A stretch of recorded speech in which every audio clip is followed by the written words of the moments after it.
Hey guys, RJ here. Hope you're well. Just wanted to provide a high level match reaction following Chelsea's narrow 1-0 loss to Manchester City at Stamford Bridge. So, obviously, from my perspective, not very pleased with both the performance and the result, as I was expecting us to turn up with a little bit more confidence and concentration as we are the reigning European champions, but have also had recent good form over Pep Guardiola's men. But first, I want to unpack the lineup. So when I observed the release from the Chelsea website, I was actually quite happy with what they'd come up with. I suppose if there were any changes I would have made in hindsight, I perhaps might have started with Kai Havertz in place of Timo Werner. That said, both Lukaku and Werner have been in good form for both club and country, so it made perfect sense. And even when you include the outing against Tottenham in the second half, starting with this front two was perfectly justifiable.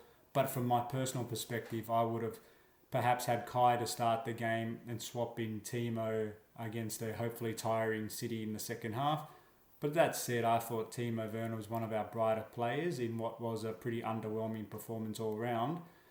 But in terms of the other positions in the lineup, I thought the back line was fine. It was nice to see Spider Mendy back in goal, and he had a very, very solid game and kept the score very respectable for us in the end.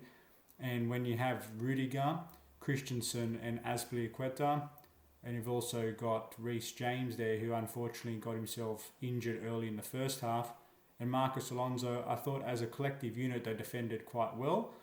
I originally had the back three of Rudiger, Silva and Christensen rather than James, but again, big fan of Reece James, and I thought he actually was quite bright for that game, and unfortunate that he came off early with that injury.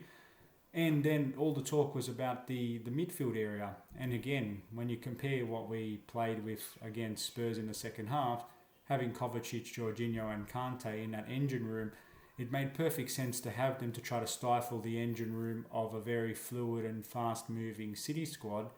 But as the game unfolded, full credit to Guardiola's men because they were relentless, particularly in that first half. I thought this team surely is going to tire out, and that's when the opportunity will be for us to hit them on the break. But as I said, they were quite relentless in their press and counter press, and really did not afford us any opportunity to try to build up from the back. And I thought, surprisingly, we would have tried to be a little bit more direct in our approach, knowing just how good they were with their closing down, especially up top. So with the likes of Gabriel Jesus, Grealish, Foden, and of course you had De Bruyne, Rodri and Silva, as a front unit or midfield to front unit, they were quite strong in the way they closed down the space and did not allow us to build up from the back. And that's where we were looking quite disjointed because we couldn't quite connect the dots between defence, midfield and attack. In that said though, in the first half I thought City didn't really get too many crystal clear opportunities, although they did look like obviously the more likely of the two to fashion up something. But Chelsea's defensive resolve was working as intended for the most part. And then we got to the second half and it was pretty much more of the same, with City continuing to show the initiative and look like the team that had something to prove. You know, the context is they are the reigning Premier League champions, but in recent head-to-head history, we obviously beat them in the Champions League final, and we beat them the last couple of times when we played them in the League and FA Cup as well. So there was a lot to prove personally for both Guardiola, but as a club for Manchester City, given their mixed form to start the league, to say, hey, we're still here, we're still the Premier League champions, and we deserve a little bit of respect. So full credit to them for playing with conviction and belief and showing the confidence befitting of their status as the nation's best. And then we saw the goal. Now let's talk about that for a moment. Very, very fortunate. And look, I know Scott would say you create your own luck, and I do agree with him in this regard. They did deserve to take the lead at that point in time. It would have been nicer for them to score a prettier goal, but at the end of the day, it's all about the ball going in the back of the net, and it was a good touch from Jesus following that initial shot that came in, fired at him at the edge of the area.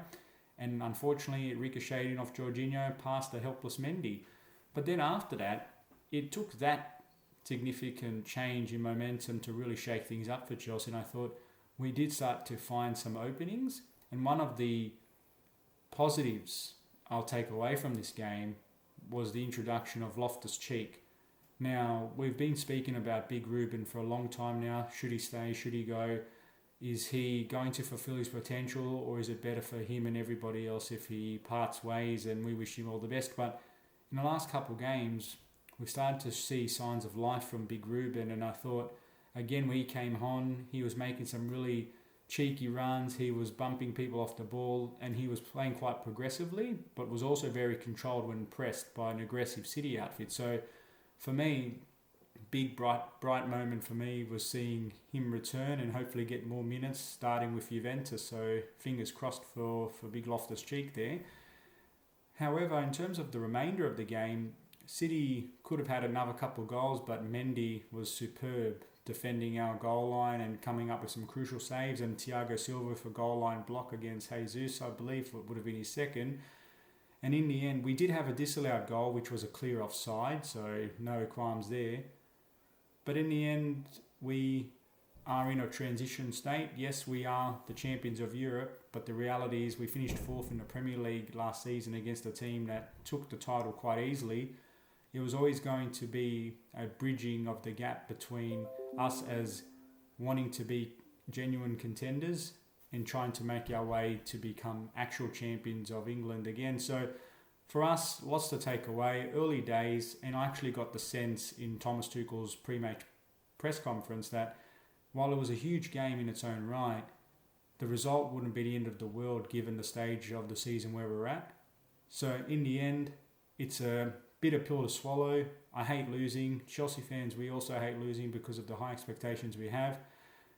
I think on another day, I would like to see a little bit more aggression, intensity and self-belief, and not being overly pragmatic, because I thought once we went down, we started showing a little bit more guile and a little bit more self-belief that we could actually go and take it to City.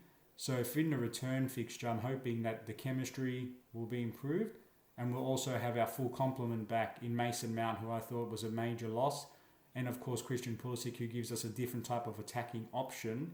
But no excuses. We didn't do good enough today. We didn't have enough shots on target. Manchester City were by far and wide the better team on the day. They reasserted their status as the nation's best, in my opinion, in that isolated display. But for me, the bright thing on top of seeing Loftus-Cheek come back is knowing that we've got plenty of room for improvement. We've navigated through a very difficult and busy fixture list to get to this point, and we're in reasonably good state given Manchester United lost and also Liverpool drew against Brentford. And the reality is it's a long way to go still. So devastated, of course, but keeping things into perspective. So as a Blues fan to another, if you're watching, stick with us, stay strong, because we're going to bounce back. And until then, we'll see you next time.